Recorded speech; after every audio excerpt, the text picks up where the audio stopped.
Okay, so step five in your card game development is developing your prototype. This is where most people get overwhelmed and just be like, you know what, I'm cool on this. So you can go about creating a prototype in a multitude of ways, right?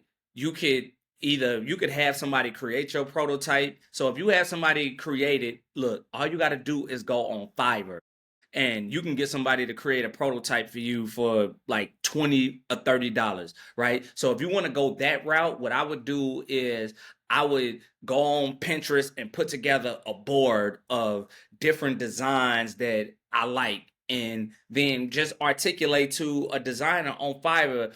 I'm creating a card game and I want it to look like this. And they'll create the prototype for you.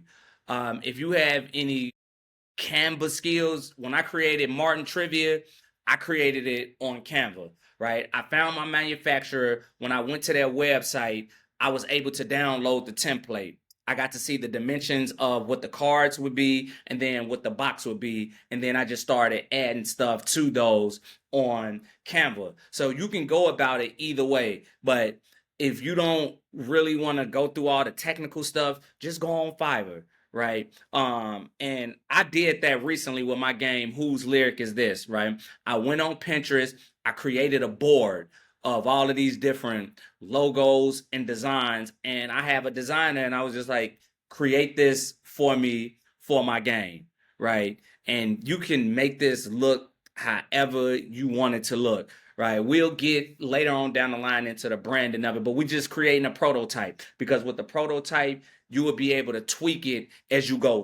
The prototype does not need to be perfect. Create your first prototype. Then when you get it, because once we're done with this, you will know exactly how to get your prototype, how to make changes, to make the changes that you want to get. So that's what I would do. So if you're using Canva, here the step by step, I had to write this down. With Canva, obviously you can get it's free, it's easy to use. I would say you could set your card size. Most card sizes on Canva would be for a card game 16 by 1110, right? You can go in there, you can add the questions, you could do it however you want to do it. That's the beauty part about creating a card game. You could be as creative as you want to, and the manufacturers nowadays will be able to turn whatever you create into something physical. So once you get done with those questions, let's get into the prototyping phase.